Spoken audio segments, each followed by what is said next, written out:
अपने माता पिता का इकलौता बेटा हूँ। मैंने छोटी उम्र में ही मेहनत करके दुबई में नौकरी पाई थी।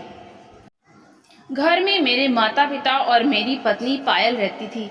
जब मैं दुबई गया तब मेरी पत्नी पायल 7 महीने की गर्भवती थी। मैंने उससे वादा किया था कि बच्चा होते ही मैं लौट आऊँगा, लेकिन कंपनी में अचानक हालात ऐसे बने कि मुझे वहाँ 3 महीने और रुकना पड़ा। धीरे धीरे करके अब 10 महीने हो गए थे और मेरे वापस आने का समय हो गया था। पायल और अपने बच्चे से मिलने के लिए मैं बहुत उत्साहित था। दुबई से लौटकर जब मैं अपने घर पहुंचा, मैंने घर की डोरबेल बजाई तो मम्मी ने आकर दरवाज़ा खोला। मैंने महसूस किया कि मम्मी मुझे देखकर खुश होने की बजाय डर गई थी। मैं घर के अंदर गया, पापा वहीं हॉल में बैठे थे। मैंने महसूस किया कि मेरे माता पिता के चेहरे पर अजीब सी मायूसी थी। मेरे लौट आने की खुशी उनके चेहरे पर दिखाई नहीं दे रही थी। मुझे घर में आए लगभग 15 मिनट हो गए थे, लेकिन घर में पायल और मेरा बच्चा दोनों ही अभी तक नहीं दिखे थे। आखिर मेरी पत्नी पायल और मेरा बच्चा दोनों कहाँ थे? कहानी की असली परतें धीरे धीरे खुलेंगी। मेरा नाम अमित है। मैं मध्यम वर्गीय परिवार से संबंध रखता हूँ। रात के 3 बज रहे थे और मैं एयरपोर्ट पर था। मैं ऑफिस के काम से दुबई जा रहा था। मेरे साथ मेरी प्रेग्नेंट पत्नी पायल मुझे सी ऑफ करने के लिए आई थी।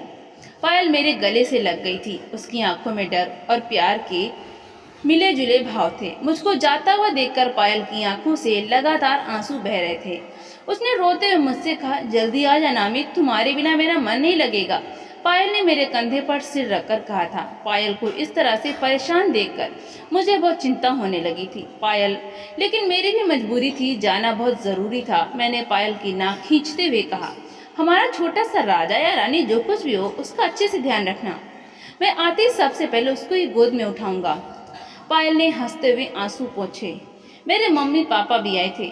माँ ने मुझसे कहा, बेटा जल्दी काम निपटा के वापस आ जाना, पायल अकेली है। तुम अच्छी तरह से जानते हो कि इस समय पायल को तुम्हारे समर्थन की ज़रूरत है। मैंने मम्मी पापा के पांव छूकर उनसे आशीर्वाद लिया और चला गया। दुबई की चमकदार सड़कों पर मुझे हर रात पायल के साथ बिताए पल याद आते थे। वीडियो कॉल पर हम दोनों बात कर लिया करते थे। पायल का पेट अब बड़ा दिखने लगा था। उसका बड़ा हुआ पेट देखकर मैं बहुत खुश होता था। मैं तो अपने बच्चे का नाम सोचने लगा था। अगर बेटा हुआ तो अर्जुन और अगर बेटी हुई तो अनन्या। सब बहुत अच्छे से चल रहा था। पायल से रोज बात हो जाया करती थी। उसके हाल चाल लेने के बाद मुझे तसल्ली होती थी। लेकिन अचानक एक दिन पायल का फ़ोन बंद आने लगा। माँ ने कहा, बेटी वो सो रही होगी, तू फिक्र मत कर। लेकिन मेरा दिल बहुत ही ज़्यादा घबरा रहा था। पता नहीं क्यों मुझे अंदर ही अंदर बहुत अजीब सी बेचैनी हो रही थी। मैं समझ नहीं पा रहा था, जब सब कुछ ठीक है तो फिर मुझे इतनी बेचैनी क्यों हो रही है। मैं दुबई से वापस आने की तैयारी में जुट गया था। लगभग 10 महीने बाद मेरे कदम जैसे इस मिट्टी को चूम रहे थे। हाथों में खिलौने, कपड़े, ढेर सारे तोहफे, पर दरवाज़ा खुलते घर में सन्नाटा था। मम्मी ने दरवाज़ा खोला।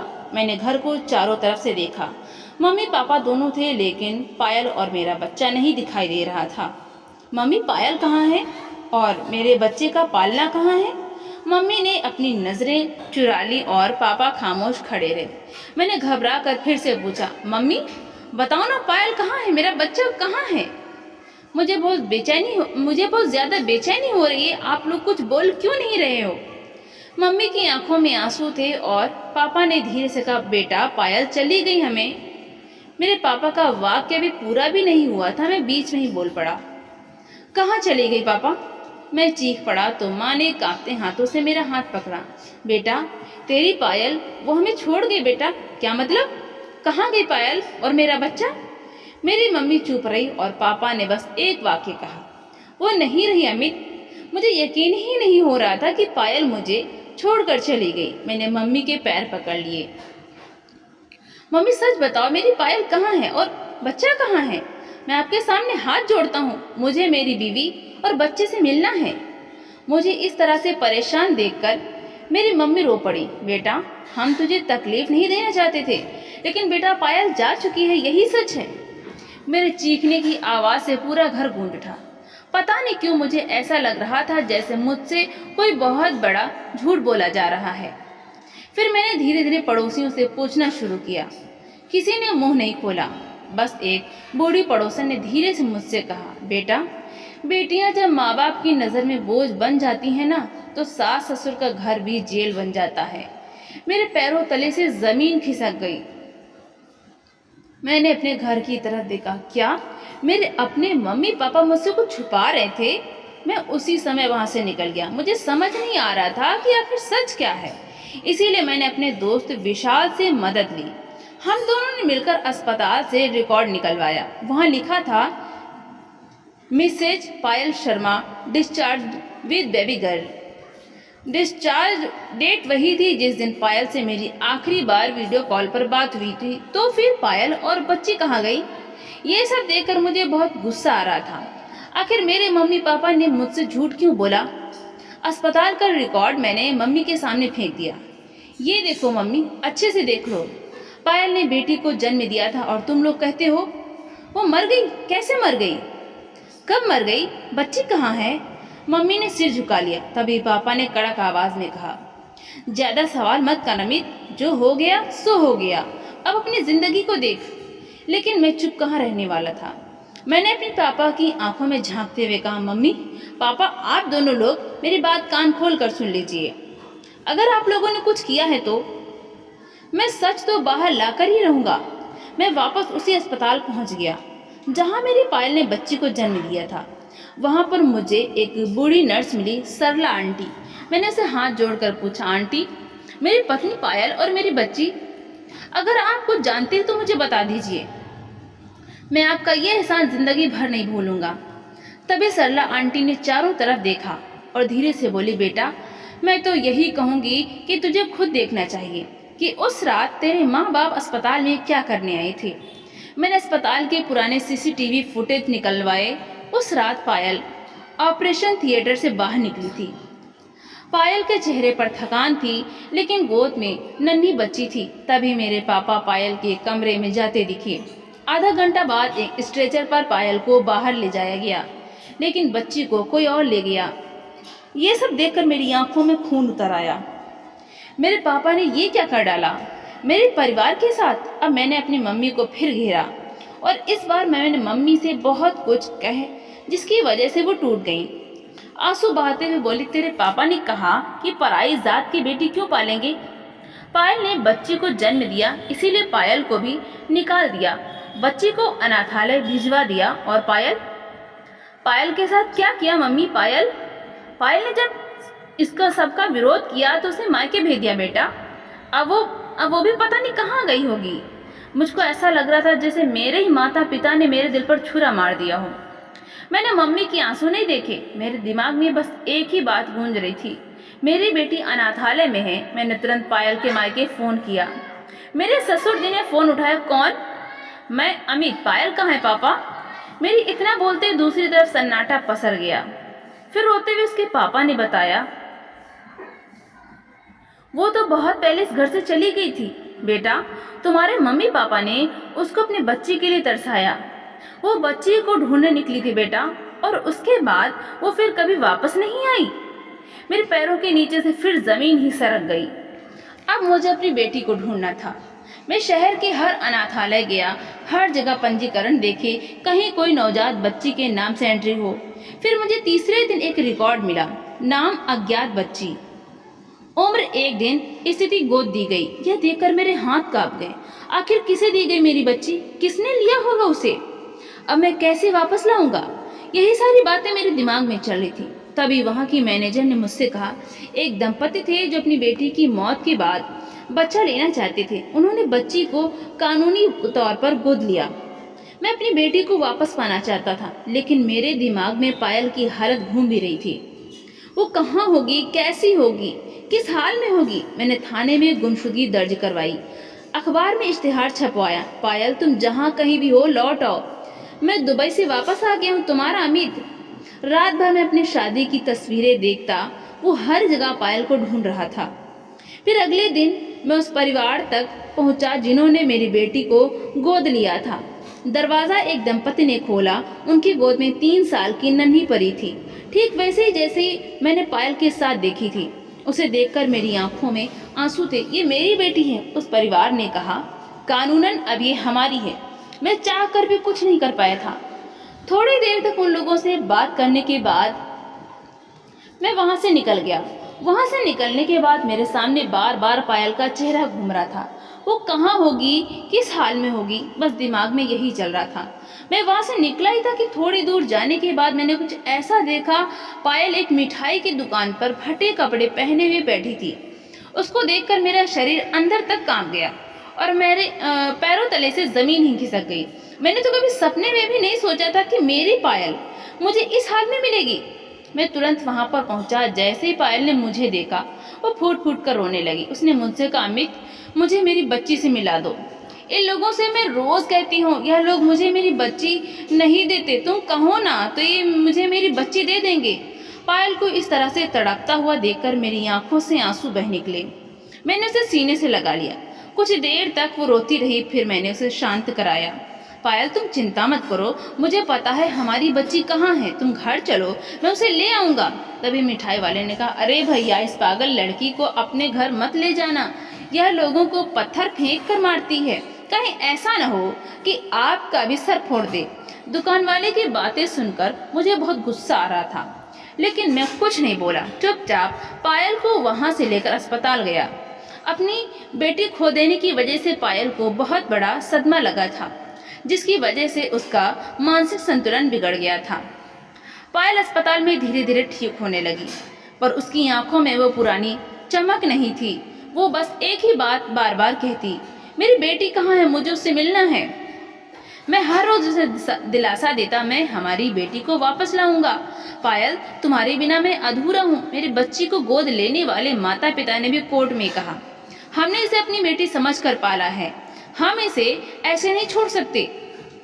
तो जज ने कहा, बच्ची की भलाई सबसे जरूरी है, आपस में बैठकर इसका हल निकालिए। मुझे अदालत ने हफ्ते में एक बार अपनी बेटी से मिलने की इजाजत दे दी। मैं जब पहली बार उसे गोद में लेकर बैठा तो ऐसा लगा जैसे दुनिया की सारी खुशियां मुझे मिल गई। मैंने अपनी बेटी के बालों में हाथ फेरा, उसमें बिल्कुल पायल जैसी झलक थी। मेरी बेटी ने बड़ी मासूमियत से मुझसे पूछा, आप कौन हो अंकल? ये सुनकर मेरा कलेजा ही फट गया। मैंने बहुत ही प्यार से उससे कहा, मैं तेरा पापा हूँ बिटिया। इस बीच मेरे मम्मी पापा को पुलिस ने पूछताछ के लिए बुलाया। उन पर पायल को जबरन घर से निकालने और नवजात को अनाथालय में छोड़ने का केस चला। माँ ने कोर्ट में हाथ जोड़ दिए, हमें माफ कर दो बेटा, हमने जो किया वो बहुत बड़ा पाप था। मैंने देखा माँ की आंखों में अभी डर था। पायल अब धीरे धीरे बोलने और समझने लगी थी। मैंने उसके लिए सोशल थेरेपी रखवाई। रात को उसके पास बैठकर उसे बच्चों की कहानियां सुनाता। पायल बस रोती रहती और एक ही बात कहती, मुझे मेरी बेटी चाहिए अमित, मुझे मेरी बेटी चाहिए। मैंने एक रात फिर से उन दंपत्ति से बात की, देखिए मैंने आपकी बेटी को छीना नहीं है, आप लोग तो फरिश्ता हैं जो आपने उसे पाला, लेकिन मैं अभी चाहता हूँ वो मेरी पायल के पास लौट आए, उसे अपनी बेटी की जरूरत है। दोनों चुप हो गए। आखिर उन्होंने भी बेटी को अपनी जान से बढ़कर चाहा था। जज ने बच्ची को मनोवैज्ञानिक की सलाह पर बुलाया और बच्ची से पूछा गया, क्या तुम अपने असली मम्मी पापा के साथ रहना चाहोगी? बच्ची ने मासूमियत से अपनी गोद लेने वाली माँ का हाथ पकड़ा। मुझे अपनी मम्मी चाहिए, लेकिन अंकल भी अच्छे हैं। मेरी आंखों से आंसू बह निकले। मैंने जज के सामने कहा, अगर मेरी बेटी इनसे अलग होकर रोएगी तो मैं उसे जबरदस्ती नहीं ले सकता, पर मैं चाहता हूँ उसे उसका हक मिले, उसकी माँ पायल से मिलने का, हमसे रिश्ता रखने का। जज ने बीच का रास्ता निकाला। बच्ची अपने गोद लेने वाले माता पिता के साथ ही रहेगी, लेकिन पायल और अमित उसे मिलने आते रहेंगे। एक दिन पार्क में पायल व्हीलचेयर पर बैठी थी। मैंने बेटी को पायल की गोद में बैठा दिया। पायल ने अपनी नन्ही गुड़िया को छाती से लगा लिया। उसके सूखे होठों से सिर्फ एक ही शब्द निकला, माँ। मैंने दोनों को गले लगाया। उसकी जिंदगी की सबसे बड़ी जीत, उसकी टूटी दुनिया फिर से जुड़ रही थी। अब दोनों दंपति कभी कभी पायल से मिलने के लिए आने लगे। अपनी बेटी के लिए पायल को इस तरह से तड़पता हुआ देखकर उसका दिल पिघल गया और उन्होंने हमारी बच्ची को हमेशा हमेशा के लिए हमें सौंप दिया। मैंने गोद लेने वाले माता पिता को भरोसा दिया, अब आप भी हमारे परिवार का हिस्सा रहेंगे। आप जब चाहें तब अपनी बच्ची से मिलने के लिए आ सकते हैं। तो उन्होंने कहा कि वो इंडिया को छोड़कर हमेशा हमेशा के लिए लंदन में शिफ्ट हो रहे हैं। हाँ, अगर कभी इंडिया आना हुआ तो हम अपनी बच्ची से ज़रूर मिलेंगे। उन दोनों की बातें सुनकर हमारी आंखें नम हो गई थीं। वो लोग हमारी बच्ची को हमें सौंप कर चले गए।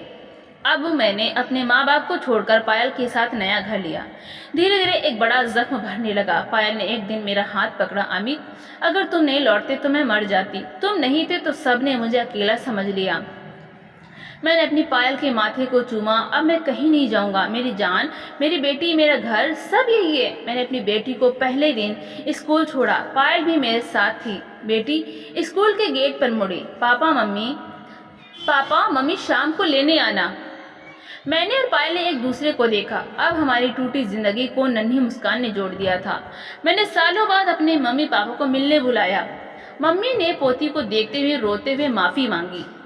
पायल ने भी हाथ जोड़ दिए। आपने जो किया वो बहुत गलत था, पर ये हमारी बेटी है। आप भी दादी दादा कहलाने का हक रखते हैं। अब मेरे घर में हर कोने में बेटी की खिलखिलाहट गूंजती है। पायल भी पूरी तरह ठीक हो गई। उसने फिर से कॉलेज में पढ़ाना शुरू किया। मैंने दुबई की नौकरी छोड़ दी। अब मैं अपने शहर में ही नई जिंदगी जी रहा हूँ। एक दिन मैं अपनी बेटी को गोद में उठाए पार्क में बैठा था। मेरी बेटी ने बड़ी मासूमियत से पूछा, पापा आप दुबई फिर कब जाओगे? मैंने हंसकर कहा, पापा आप कहीं नहीं जाएंगे बिटिया, पापा हमेशा तुम्हारे पास हैं। पायल ने पास बैठकर मेरा हाथ पकड़ा। दोनों ने एक दूसरे की आंखों में वो सुकून देखा जो सालों बाद मिला था। मैंने अपनी नौकरी छोड़ दी थी। अब मुझे शहर में ही काम ढूंढना था। एक दिन मैं अपनी पुरानी डिग्रियां लेकर इंटरव्यू देने गया। पायल भी स्कूल में पढ़ाने लगी थी, पर उसका तन और मन अभी भी पूरी तरह स्वस्थ नहीं हुआ था। घर का किराया, बेटी की स्कूल फीस, दवाइयों का खर्च, सब कुछ मुझे परेशान कर रहे थे। लेकिन मैंने हार नहीं मानी। मैंने पायल को फिर से पाया है। अब उसे कभी टूटने नहीं दूंगा। बेटी अब बड़ी हो रही थी। एक दिन उसने मुझसे कहा, पापा मेरे स्कूल में सबके पापा गाड़ी से छोड़ने आते हैं, आप कब गाड़ी लोगे? मैंने मुस्कुराकर उसका माथा चूमा। पापा बहुत जल्दी से गाड़ी ले लेंगे बिटिया, तुम बस अच्छे नंबर लाना। मुझको अंदर से चुभता था। कभी दुबई में वो लाखों कमाता था, आज किराए का मकान ही मुश्किल से चला पा रहा था। मेरे माता पिता अकेले पड़ गए थे। मोहल्ले में उनकी बदनामी हो चुकी थी।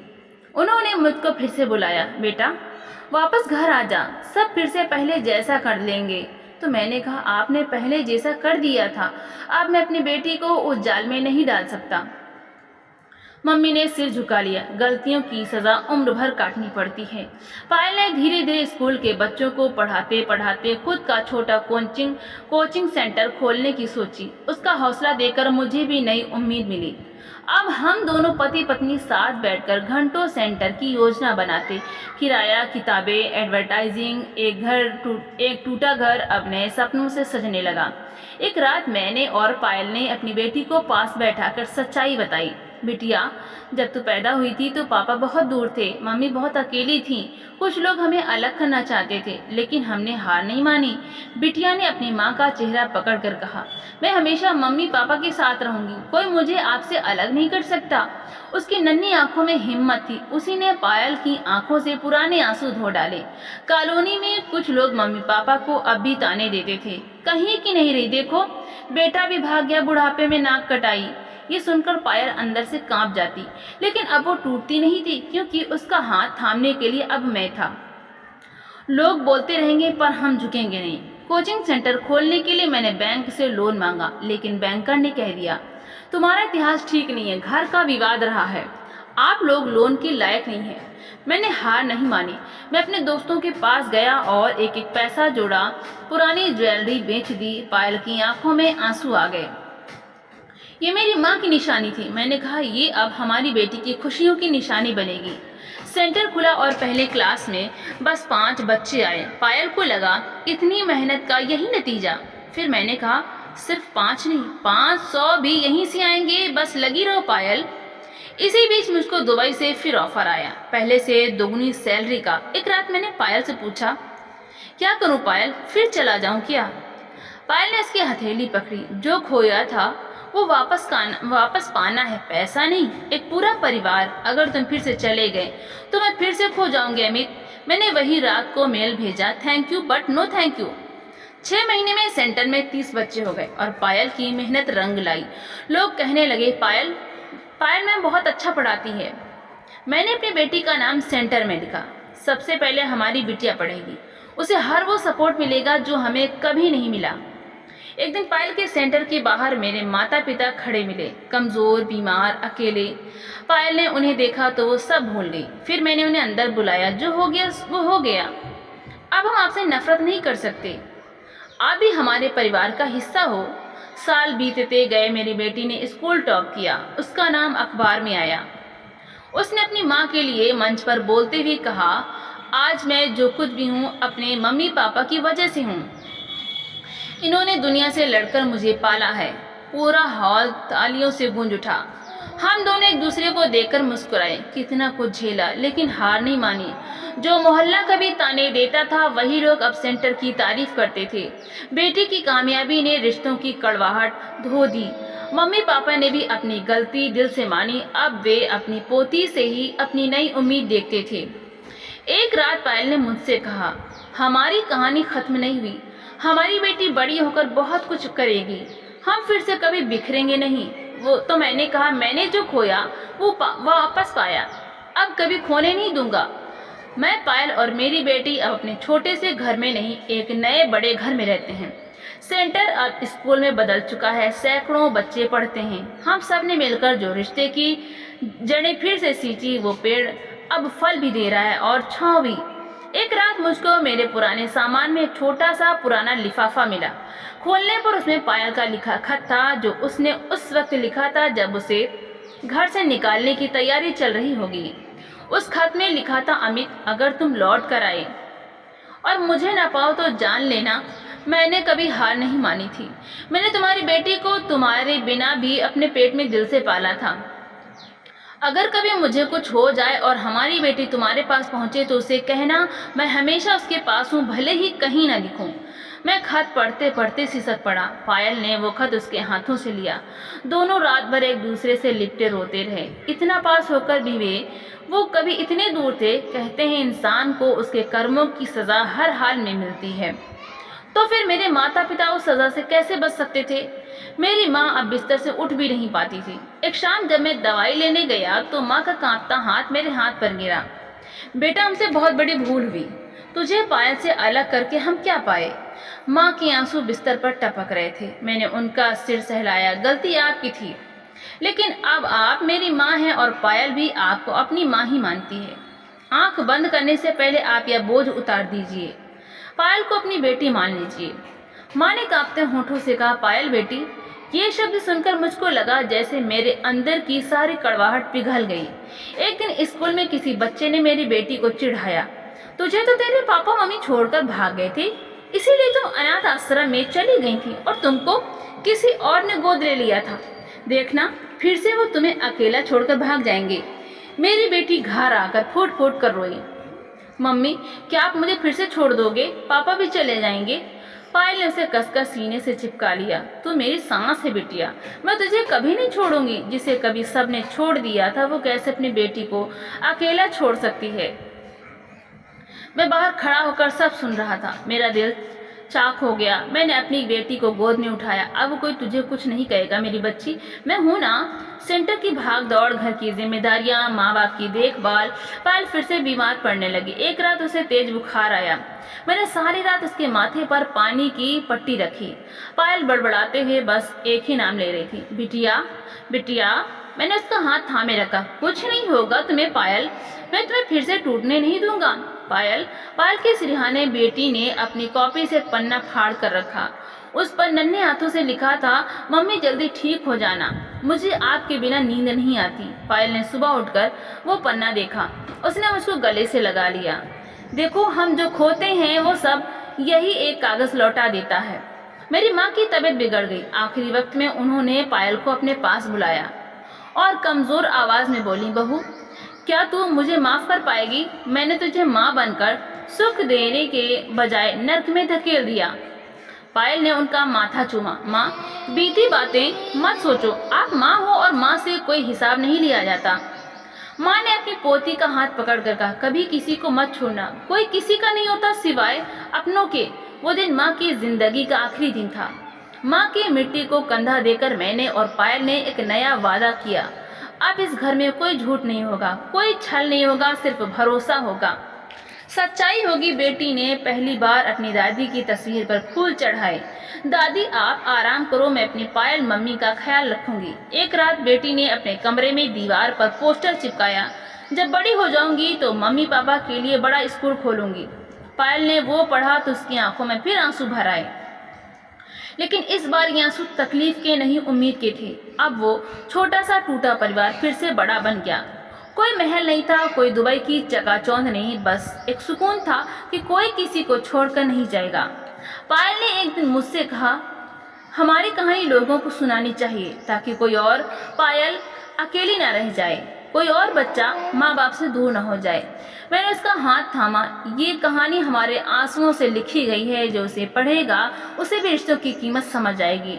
इस कहानी में सिर्फ एक परिवार का दर्द नहीं, इसमें हर उस रिश्ते की सच्चाई है जो मोह, लालच और झूठ के जाल में टूट जाते हैं। ये कहानी कहती है कोई रिश्ता परफेक्ट नहीं होता, पर अगर प्यार और माफ़ी हो तो हर रिश्ता नया जन्म ले सकता है। तो दोस्तों, ये थी हमारी आज की कहानी। इस कहानी के बारे में आपकी क्या राय है, कमेंट बॉक्स में ज़रूर बताएं। अगर हमारी वीडियो को लाइक नहीं किया है तो लाइक कर दें, और अगर हमारे चैनल पर नए हैं तो चैनल को सब्सक्राइब ज़रूर करें, और हाँ, नोटिफिकेशन बेल को ज़रूर दबाएं ताकि हर अगली आने वाली अपडेट सबसे पहले आपको मिले। धन्यवाद।